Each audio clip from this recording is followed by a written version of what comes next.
Mesdames, Mesdemoiselles, Messieurs, honorable jury, Monsieur le directeur, je ne saurais vous décrire oh combien nous sommes ravis, mes camarades et moi, de nous tenir aujourd'hui devant vous et derrière ce pupitre pour la toute première fois, afin de débattre d'un sujet d'une très grande importance. Un sujet qui, à la première lecture, nous paraissait complexe. Mais grâce à nos recherches approfondies, nous avons réalisé que notre position est agréable, voire même incontestable. Jean Jaurès, le père du socialisme français, partisan de la bonne ancienne gauche française, a été assassiné 3 jours avant l'intégration de la France dans la Première Guerre mondiale. Assassiné en voulant défendre une cause indéfendable, tout comme la vôtre, chers opposants. Il voulait empêcher le déclenchement de la Première Guerre mondiale. Cela dit, que sa citation qui a été dite juste avant la Première Guerre mondiale, et je cite, « Un peu d'internationalisme éloigne de la patrie, beaucoup y ramène. Un peu de patriotisme éloigne de l'international, beaucoup y ramène. » Fin de citation, n'est plus valable. Et oui, messieurs, dames, elle n'est plus valable en ce temps où les grands pays ne pensent qu'à eux-mêmes. Mais comme dans tout débat qui se respecte, permettez-moi tout d'abord de vous expliquer les 2 termes mis en relief, internationalisme et patrie. L'internationalisme, selon l'auteur de cette citation, est un mouvement d'idées au-delà des frontières, qui est né et rassemble les militants de gauche progressistes. Mais pour nous, c'est une illusion, c'est un moyen pour les grands pays de pomper et aspirer les richesses des petits pays. Cela dit, richesse des petits pays. Cela dit,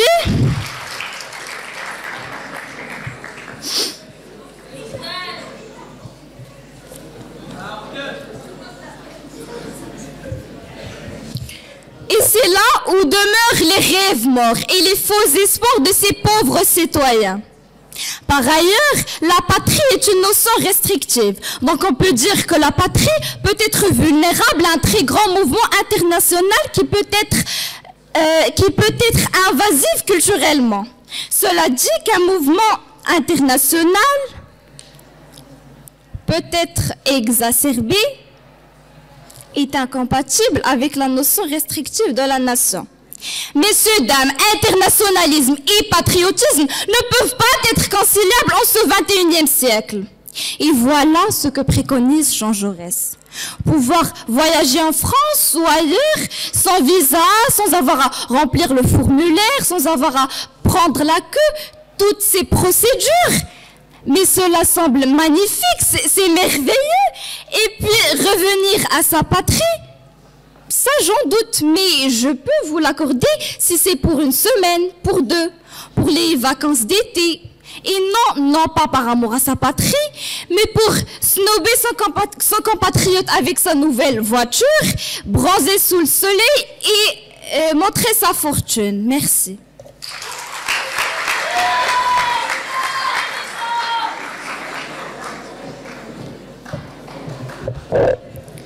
Je suis une Marocaine fière et une internationaliste.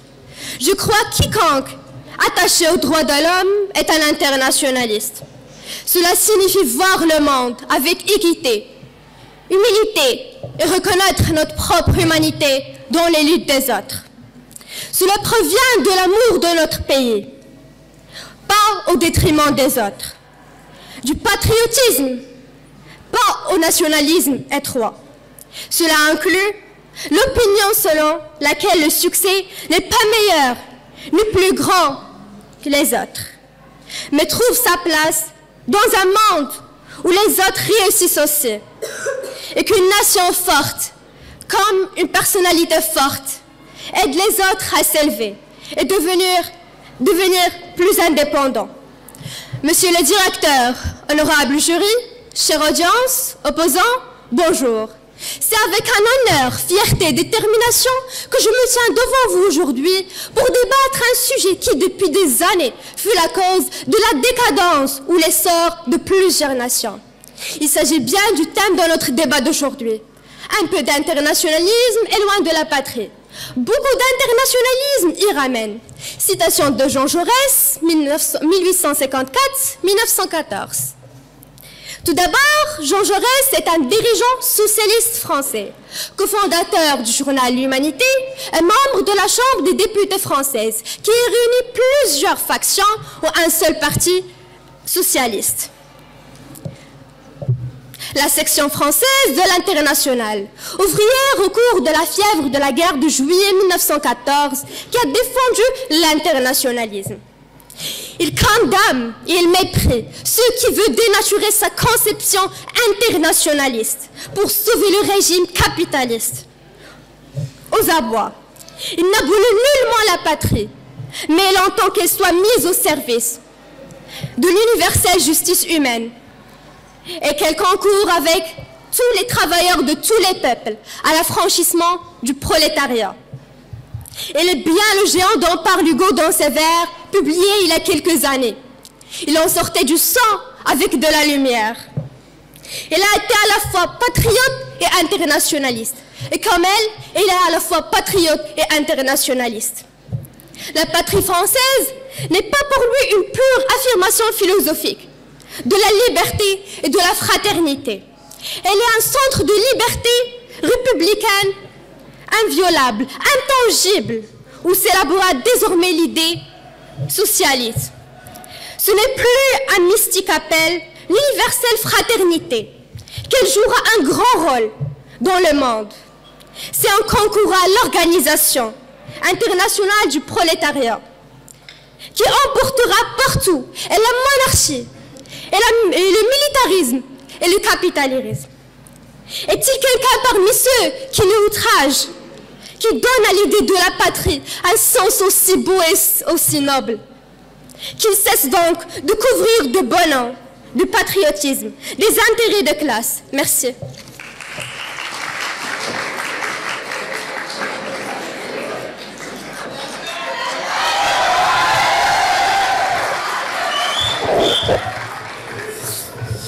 Opposants, vous avez dit que Jean Jaurès défendait le système capitalistique.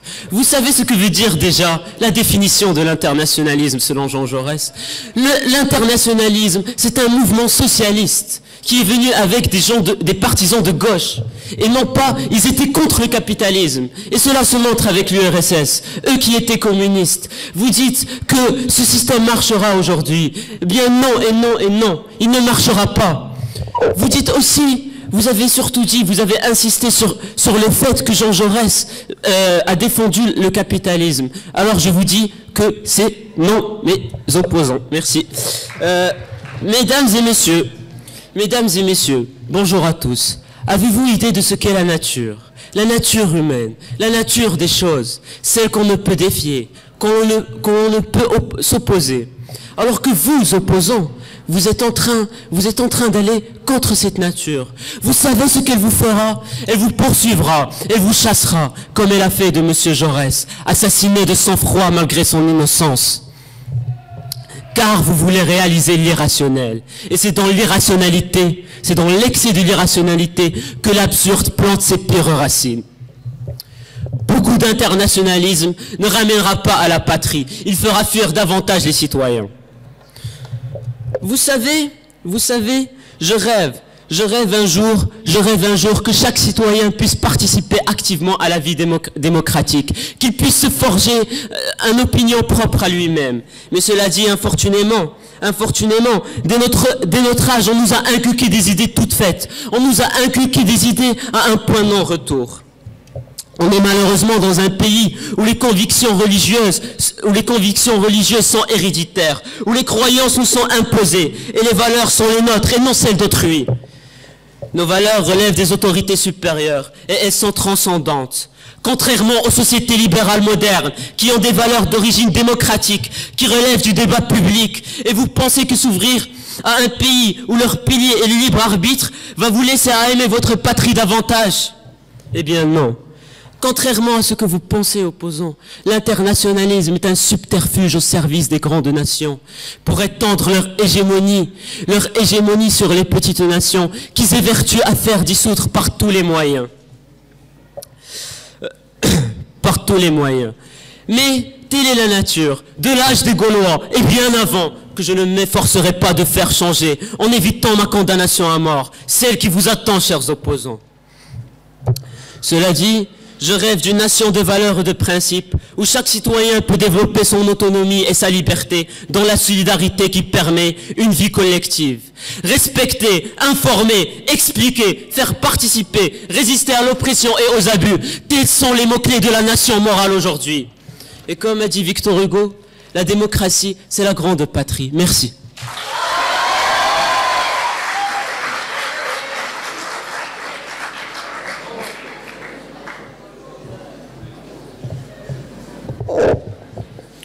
Tout d'abord, chers opposants, veuillez faire plus attention parce que ma camarade n'a pas insisté sur le capitalisme. Et comme vous voyez, chère audience, le monde se divise en deux catégories de personnes. Ceux qui ont raison et ceux qui ont tort.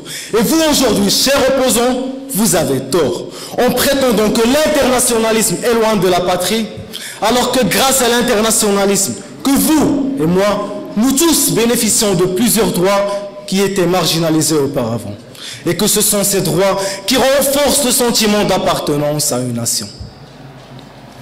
En effet, il y a un siècle et demi de cela, un grand philosophe allemand qui nous couvre aujourd'hui de son ombre signait notre acte d'émancipation. Cette proclamation historique faisait comme un grand phare illuminant d'espérance aux yeux de plusieurs ouvriers marqués au feu d'une brûlante injustice. Ce décret est venu comme une aube joyeuse terminer la longue nuit de leur servitude. Il est évident que Karl Marx visait le bien-être de l'homme.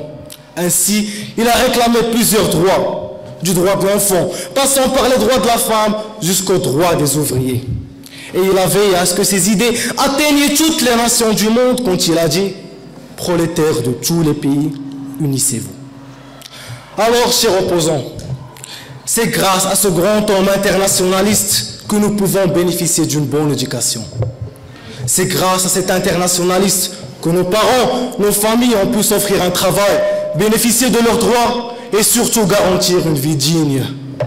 C'est grâce à cet internationaliste que les prolétaires dans tous les pays du monde ont pu améliorer leurs conditions de vie pour qu'ils puissent être fiers d'appartenir à leur nation.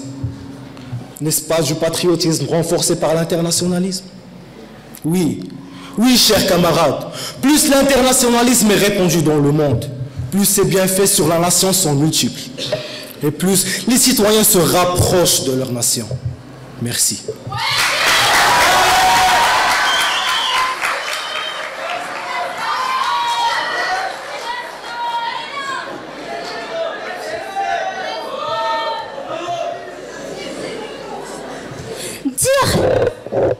Dire que nous avons tort, alors que vous n'avez même pas entendu nos arguments, quel encouragement, merci. Tout d'abord, permettez-moi de mettre au clair quelques idées qui vous échappent sûrement. L'internationalisme, comme son nom l'indique, est une association souveraine, comme elle est une coopération entre les nations. Tandis que la patrie est définie par ses différences avec les autres, que ce soit religieux, culturel et j'en passe. Dites-moi, comment je peux savoir si je suis bien habillée si je ne vois jamais personne d'autre? Petite, on me disait souvent que j'étais un garçon manqué. Si je n'avais jamais rencontré personne, je serais habillée en chaussettes, claquettes, maillot Chelsea et shorts remontés jusqu'aux aisselles. N'est-ce pas ridicule? Imaginez. Mais, en voulant nous habiller comme tout le monde, on risque de perdre notre singularité ainsi que notre originalité. Et car le besoin de plaire, elle nous éloigne de notre essence, ça on le sait. Et en ayant égard à votre filière, je ne doute guère en vos compétences en maths. Enfin, assez pour que vous puissiez appréhender mon petit raisonnement. Alors, le besoin de plaire nous éloigne de notre essence. Le besoin de plaire implique l'internationalisme. Notre essence implique la patrie. Et par suite, le besoin de plaire nous éloigne de notre essence, implique l'internationalisme nous éloigne de notre patrie. D'ailleurs, ça on peut même le constater quant aux échanges du Grand Square que notre établissement El Araki organise. Les avez-vous déjà essayés? C'est magnifique. C'est une magnifique expérience entre des élèves de différentes patries, différentes cultures, différentes croyances et différentes cultures. Et comme on dit, l'échange culturel est le chemin par lequel les âmes voyagent par-delà les frontières. Fin de citation. Et c'est vrai, puisque ça nous donne l'opportunité de vivre beaucoup d'expériences sous différents thèmes. Apprendre l'amour du prochain, apprendre la coexistence, battre le racisme. Jusque-là, tout va bien. Tout est beau, tout est rose.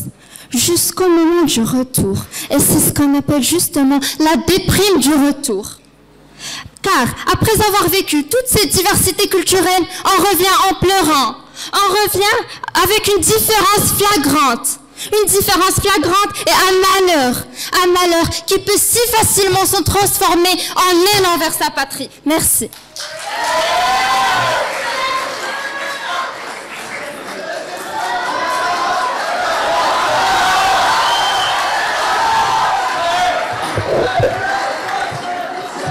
Chers opposants, vous avez parlé de Round Square. N'est-il pas un exemple de l'internationalisme? Chère audience, veuillez excuser nos opposants qui essayent de défendre l'indéfendable. Comment pouvez-vous nier l'existence de la relation entre l'internationalisme et le patriotisme? Vous vous dites tous patriotes, n'est-ce pas? Alors vous êtes tous internationalistes. Car comme avait dit Jean Jaurès dans l'un de ses discours, je cite, « Patriotisme et internationalisme ne sont que deux formes se complétant du même amour de l'humanité. » Fin de citation. Maintenant que vous êtes rendu à l'évidence qu'on est à la fois patriote et internationaliste, laissez-moi rentrer dans le vif du sujet. Comme vous le savez sans doute, l'économie est le point culminant de chaque pays. Et je doute qu'il n'y ait un pays qui regroupe tous les biens et les ressources nécessaires pour subvenir aux besoins du peuple. Ce qui amène à chercher ces ressources ailleurs, sans pour autant nuire à la stabilité de l'autre. L'internationalisme vient alors appliquer ces principes. Vous allez me dire alors en quoi ceci est bénéfique à la patrie. Je vous répondrai tout simplement que les vrais patriotes sont ceux qui voient les conditions dans lesquelles peuvent être assurées la grandeur de la patrie, qui ne peut être qu'à travers l'internationalisme, dont le but fondamental est le bien-être de tous les humains. Prenons un exemple concret, celui de notre très cher Maroc, qui, jusqu'au 19e siècle, avait vécu selon une économie substantielle basée sur l'économie interne, ce qui avait engendré plusieurs défaillances, telles que l'année de famine en 1779 et plusieurs dissidences causées par les tribus qui profitaient de l'instabilité économique du pays. Ceci ne peut être que cause du manque d'études économiques au Maroc, de manque d'investissement extérieur, donc de la non-instauration de l'internationalisme. Alors qu'aujourd'hui, 2 siècles après, le Maroc vit un développement considérable après l'ouverture vers l'étranger, qui s'est concrétisé par l'arrivée du Maroc à la 60e place du Doing Business 2019, qui classe 190 pays sur la facilité à entreprendre des affaires. Ce qui a aidé le Maroc à faire un bond de 4,8% au PIB marocain, sans pour autant oublier l'importance des exportations qui font 24%, je dis bien 24% du PIB marocain. Et je ne doute en aucun cas, chers compatriotes, que vous bénéficiez pleinement de cet internationalisme qu'a établi le Maroc avec l'extérieur, tout en sauvegardant notre amour envers notre pays intact, si ce n'est plus fort. Merci.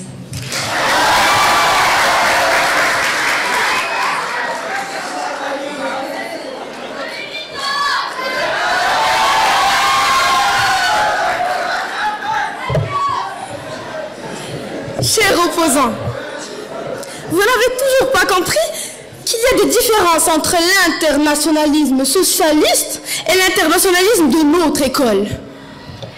Bonjour à tous, mesdames et messieurs, en cette fin de matinée, je suis fière et honorée de me tenir derrière ce pupitre pour la première fois.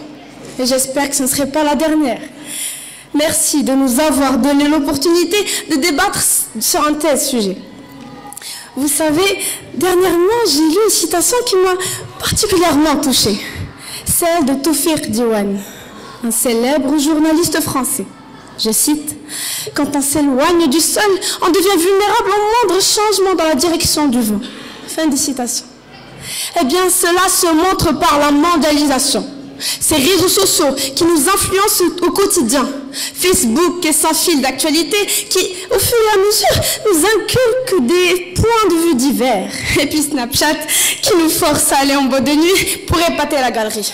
Tandis que Twitter, grâce à Twitter, eh bien tout le monde comprend la politique, l'économie et j'en passe. Et puis c'est Instagram qui, même cette fille voilée, pense s'ouvrir au nudisme. Ces jeunes qui perdent leurs valeurs, leurs principes chaque jour, qui sont devenus facilement et simplement influençables à cause de cet internationalisme indirect. Donc s'il vous plaît, chers opposants, arrêtez de parler d'ouverture des frontières. Opposants, partir à l'étranger et découvrir une culture régnante va vous faire perdre votre culture, votre identité, et il ne restera rien de nous. Peut-être des souvenirs. Vous avez certainement déjà vécu ce genre de voyage qui vous laisse tellement émerveillé, ému, que vous ne sentez pas le temps passer.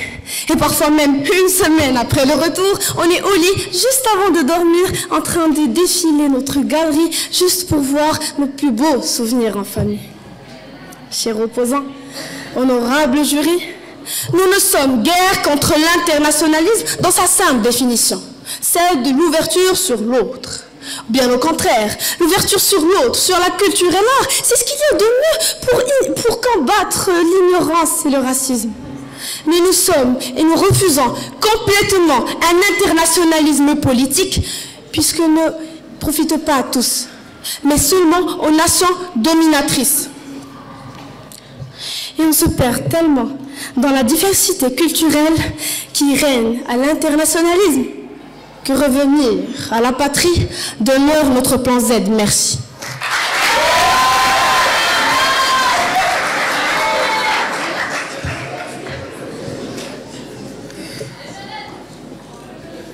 Chers opposants, tout d'abord, soyez attentifs à notre intervention, car on n'a pas parlé de toute ouverture de frontières, car cela signifie la mondialisation. Et ceci est un autre débat. Chère audience, il faut savoir en premier lieu que l'internationalisme prend pour pays le monde et pour religion le bien. Cette idéologie est fondée sur des bases solides qui sont le pacifisme et la sécurité, deux qualités qu'on ne peut abandonner, surtout de nos jours. En tant que citoyenne, je regarde le monde à travers mon téléphone et je me trouve face à un environnement mondial noyé dans l'incertitude et dans le trouble. Et je sais que plusieurs d'entre vous ressentent et constatent la même chose. Le monde est tiraillé entre plusieurs conflits et beaucoup d'insécurité, surtout avec l'augmentation du nombre de réfugiés et des guerres qui éclatent chaque jour et d'autres qui subsistent depuis des décennies.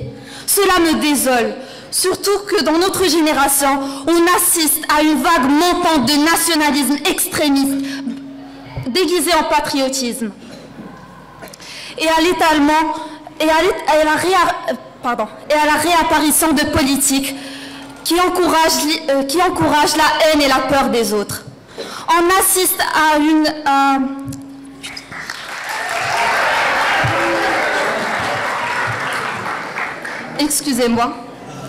Nous assistons à l'étalement d'idées basées sur le rejet de toute institution et de relations internationales. Comme si nos pays n'ont pas bénéficié de la coopération internationale, mais que l'on a souffert. Quelle ironie! Nous entendons même quelques dirigeants dire que certaines de nos réalisations, dont on doit logiquement être fiers, sont en réalité nos principaux sources de problèmes. Qu'il s'agisse de nos sociétés fondées sur le droit des hommes ou sur notre décision d'intégrer les immigrants et réfugiés dans nos sociétés. Beaucoup de ces choses ne sont pas nouvelles, même prises ensemble, mais en l'absence d'un leadership international fort, elles deviennent vraiment et profondément préoccupantes. Quand allons-nous enfin réaliser tout ceci? Et encore plus, en tant que citoyens du monde, quelle sera notre réponse? Tournerons-nous le dos en espérant que la tempête passe, ou allons-nous nous unir pour ne former qu'une seule et unique nation, avec un sens aigu de patriotisme qui réside dans l'ambition de faire renaître un monde où la sécurité règne? Chère audience, je crois, moi ainsi que mes camarades, que la solution est seule et unique, et c'est celle qui consiste à s'affranchir de tout chauvinisme bas et imbécile de s'affranchir de tout chauvinisme bas et imbécile pour adhérer à une mentalité d'ouverture qui vise le bien-être de tous ses semblables, car cela ne peut que renforcer notre sens de patriotisme. Merci.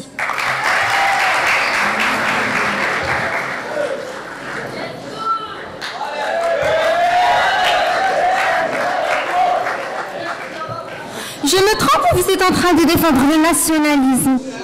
Ou encore de reprendre les paroles de Jean Jaurès? Parce que je suis sûre que si vous avez fait attention à ce que j'ai dit, vous n'auriez pas dit pareil. Maintenant, laissez-moi vous faire une toute petite confession. Je suis folle de cette fille. Littéralement folle d'elle. Dès que je l'ai vue, je l'ai aimée. Je veux dire tout. J'ai tout aimé en elle. Sauf sa bouche, son nez, ses regards noirs ou encore son faux sourire. Après tout, quand j'y pense, je n'aime pas grand-chose en elle. Je suis sûre que vous êtes en train de vous demander de qui je parle, qui j'évoque, à qui j'ai fait cette déclaration d'amour. Eh bien, c'est à ma patrie, vous auriez dû le deviner. Oui, chère audience, oui, chers opposants, depuis le début je faisais référence à ma patrie. À ma patrie, à moi, à mon Maroc, qui demeure éternel dans mon cœur, mais qui, fâcheusement, me déçoit beaucoup, nous déçoit beaucoup. Car, mesdames et messieurs, ce que je veux dire par son nez, ses yeux, ses regards, son sourire, ou encore tous ces détails que vous trouvez sûrement négligeables et bidons, c'est l'ensemble, c'est ce qui fait ou constitue la bouille diabolique de ma patrie. C'est ce que je n'aime pas en ma patrie, c'est ce que vous n'aimez pas, ça, aucun ne peut le nier. Et d'ailleurs, c'est justement ce qui fait fuir la jeunesse, notre jeunesse. Et les moins jeunes, les moins vieux voudraient faire pareil d'ailleurs, mais cela reste de l'ordre du désir. Mais alors, pourquoi beaucoup d'internationalisme, comme j'ai cité suite à mon petit raisonnement, éloignent de la patrie? Pourquoi nos jeunes fuient leur pays, leur propre communauté, leur propre patrie? Eh bien, la réponse est claire. Elle est claire comme l'eau de roche. Mesdames et messieurs, c'est l'ensemble d'exaspération, frustration, corruption, esprit obtus, peu d'encouragement, peu de recouvrement médical, manque de potentialité. Et ça ne finit pas. Dans notre société, il y a plus de dealers que de vendeurs de livres. Vous réalisez? Un gouvernement qui abdique et qui milite au bien-être du parti et du personnel avant tout. Après tout ce que j'ai dit, et vous croyez vraiment que l'idée d'ouvrir les frontières, pratiquement ou théoriquement, est une bonne solution dans notre cas? Vous croyez vraiment que les jeunes qui s'en iront reviendront à leur patrie? Alors là, non. L'occasion est trop belle pour la rater. Le Maroc souffrira, le Maroc saignera à la... Le Maroc saignera au départ des siens. Et l'hémorragie continuera jusqu'à la disparition totale de physiciens, savants, ingénieurs. Et parlons d'ingénieurs. Messieurs, dames, 600 ingénieurs qui tchaquent le Maroc. 8000 cadres qui tchaquent le Maroc. Et ça ne finit pas. Vous réalisez que 81% des Marocains veulent quitter le Maroc. 9 sur 10 personnes veulent quitter leur propre patrie.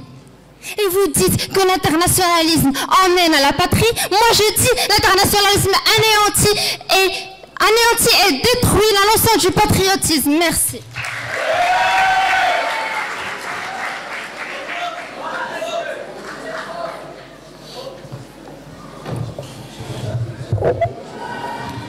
Camarades, dans leur rage impuissante contre la légitimité de notre opposition, nos adversaires ont eu recours à la seule arme qui leur reste, la calomnie.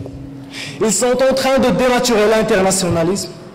Et bien que ceux qui peinent à nous représenter comme des citoyens dénués du patriotisme, à tort d'ailleurs, ne sont que ceux qui depuis un siècle, voire même plus, n'ont su que faire de notre pays, renfermé sur lui-même la convoitise des puissances coloniales et par là même en démembrer la patrie. Non, l'internationalisme ne consiste ni à l'abaissement de l'attachement inconditionnel à la patrie, ni encore moins à la sacrifier, car cela impliquerait qu'on aurait choisi le déracinement. En effet, l'amour de la patrie, normalement ancré dans les viscères de chaque citoyen, doit nous pousser à œuvrer pour valoriser son pays et lui permettre de s'imposer par ses spécificités dans le but d'un échange selon le principe d'égal à égal, pour que tous puissent s'avancer. On ne cesse pas d'être patriote en entrant dans la voie internationale qui impose à l'épanouissement de l'humanité. Et parce que nous sommes patriotes, nous ne voulons pas la guerre, nous voulons la paix à outrance. Nous aspirons à l'amélioration de tous les citoyens du monde. L'internationalisme, chers camarades, lutte contre toute idée individualiste et contre tout nationalisme extrémiste et chauvin. Et pour mieux éclaircir cela, je ne vois pas mieux que l'exemple de Cuba, qui à l'époque de Fidel Castro est venu en aide à Angola.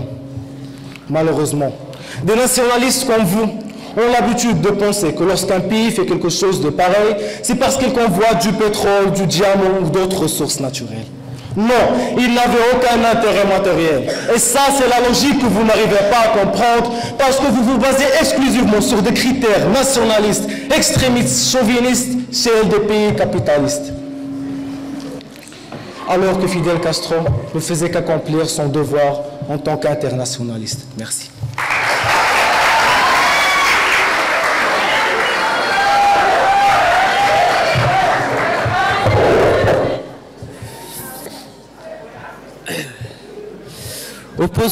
Opposants, vous nous traitez de chauvinistes, de nationalistes, d'extrêmes patriotistes, alors que ça montre que vous n'avez pas entendu nos arguments. On a dit qu'on est ouvert à l'internationalisme culturel. On a aussi dit qu'on est prêt à discuter avec l'autre. On est prêt à accueillir les étrangers chez nous. Mais ce qu'on a dit, c'est qu'on est contre l'internationalisme progressiste. Ce que vous êtes en train, non, vous n'êtes même pas en train, ce que vous devez, au début, vous devez défendre l'internationalisme progressiste. Et vous nous traitez de chauvinisme, vous vous rendez compte, alors que nous, on a dit qu'on est ouvert à l'internationalisme culturel que propose Round Square. Et on a, ce qu'on a dit, ce qu'on a évité, ce qu'on ne veut pas, c'est l'internationalisme progressiste qui est venu avec Che Guevara, qui est venu avec les anciens militants de gauche progressistes, qui est venu avec Marx, qui est venu avec Jean Jaurès aussi. On est contre cela. La nature est faite pour que le système soit différent. Il n'est pas fait pour que tout le monde soit uni. Vous dites des choses que nous ne pouvons pas réaliser dans notre monde. J'aimerais aussi parler du FMI. Du FMI, cette organisation qui avait pour but une mondialisation saine, mais qui s'est avérée à la fin pleine de méfaits. Elle voulait au début réaliser votre idéologie utopique. Mais à la fin, on sait tous qu'elle a une idéologie qui est déconnectée des réalités, qui sert les intérêts et surtout qui sert les États-Unis, qui se dit internationaliste, mais à la fin, qui se dit le plus grand pays internationaliste, mais à la fin, elle ne fait que servir ses propres intérêts par une colonisation indirecte. Dans ce débat, audience, colère, joie, tristesse et bien d'autres sentiments ont fusé. Nous avons pu démontrer, mon équipe et moi, que cette unification mondiale ne verra guère le jour. Nous avons montré aussi nous avons cité des exemples que nous vivons dans notre établissement, tels que le Round Square. Nous avons aussi parlé du FMI. C'est l'organisation qui montre que cet internationalisme ne pourra guère marcher. Et aussi, pour conclure, il est mon devoir de vous montrer que cette théorie ne pourra pas se réaliser. Elle ne pourra pas se réaliser, car on sait tous que ces grandes nations ne feront aucun effort pour aider les petites nations.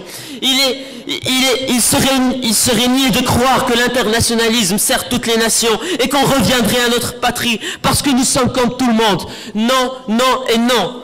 On nous fait croire cela pour dire amen à tout ce qui sert les intérêts des grandes puissances. N'oublions pas le terrorisme. Le terrorisme, impossible d'unir les pays dans une...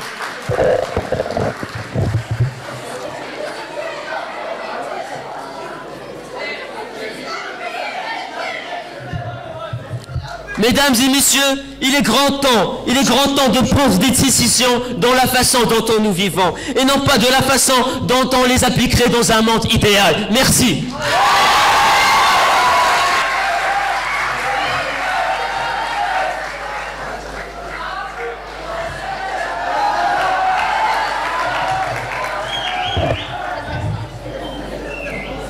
Je ne crois pas, chers opposants, que le sujet-ci... Je ne crois pas, chers opposants, que le sujet cite du type d'internationalisme dont on parle. C'est en allant vers la mer que le fleuve reste fidèle à sa source. Cette citation à la fois philosophique et poétique de Jean Jaurès a principalement suscité mon attention durant mes recherches. Non seulement parce qu'elle est bénéfique à ma position, mais aussi parce qu'elle peut être prise comme une leçon de vie. Dans notre cas d'aujourd'hui, ce fleuve représente les patriotes dans toute sa beauté et sa fluidité, qui, malgré son apport vers la mer, donc l'internationalisme, reste fidèle à sa source, qui est la patrie. La question qui vous tourmente est alors comment pouvons-nous être internationalistes et patriotes en même temps? Laissez-moi alors vous répondre et vous épargner la propagande de nos opposants. L'internationalisme est un besoin humain. Nous ne pouvons pas vivre sans interaction extérieure. J'irais même à dire que l'internationalisme est gravé dans notre code génétique. Il est fondamental alors de souligner que le succès de l'internationalisme est dû à la synergie entre les peuples pour la cause planétaire et le dévouement des patries du monde pour le développement humain. Comme simple exemple de cette solidarité internationale, la crise économique qui avait principalement touché la Grèce en 2008, est due à plusieurs raisons. Mais malgré cela, les patries du monde ne sont pas restées les bras croisés et se sont réunis pour trouver une solution pour tirer d'affaire la terre des dieux. En réunissant des fonds, des aides financières, non seulement de la part de l'Union européenne, mais aussi de la part du Fonds monétaire international. Ceci n'est en aucun cas du manque de patriotisme, mais c'est un exemple brut de l'internationalisme en bonne et due forme. Aujourd'hui, les choses s'améliorent en Grèce. Et si vous ne me croyez pas, chers opposants, vous n'avez qu'à demander à votre très cher professeur de français qui a visité le pays récemment et qui, je crois, ne contredirait pas mes propos. Pour conclure mon intervention, et comme avait dit l'auteur du dernier jour d'un condamné, je cite, « Servir la patrie est une moitié du devoir, servir l'humanité l'autre moitié. » Alors, j'espère, chers opposants, que vous n'êtes pas du genre à faire les choses à moitié. Pour conclure, ce débat touche à sa fin. C'est avec une grande tristesse que je vais quitter ce pupitre dans quelques instants. Nous avons choisi de rappeler synthétiquement les principales convictions de Jaurès concernant cette question du patriotisme et d'internationalisme, avec à chaque fois des arguments diversifiés, économiques, culturels, et j'en passe. Cette ouverture vers l'extérieur ne peut être que pour subvenir aux besoins du peuple, ce qui renforce l'attachement des citoyens au dit pays. Comme l'a si bien dit Jaurès, je cite, c'est dans l'international que l'indépendance des nations a sa plus haute garantie. C'est dans les nations indépendantes que l'international a ses organes les plus puissants et les plus nobles. On pourrait presque dire, un peu d'internationalisme éloigne de la patrie, beaucoup d'internationalisme et ramène. Un peu de patriotisme éloigne de l'international, beaucoup et ramène. Merci.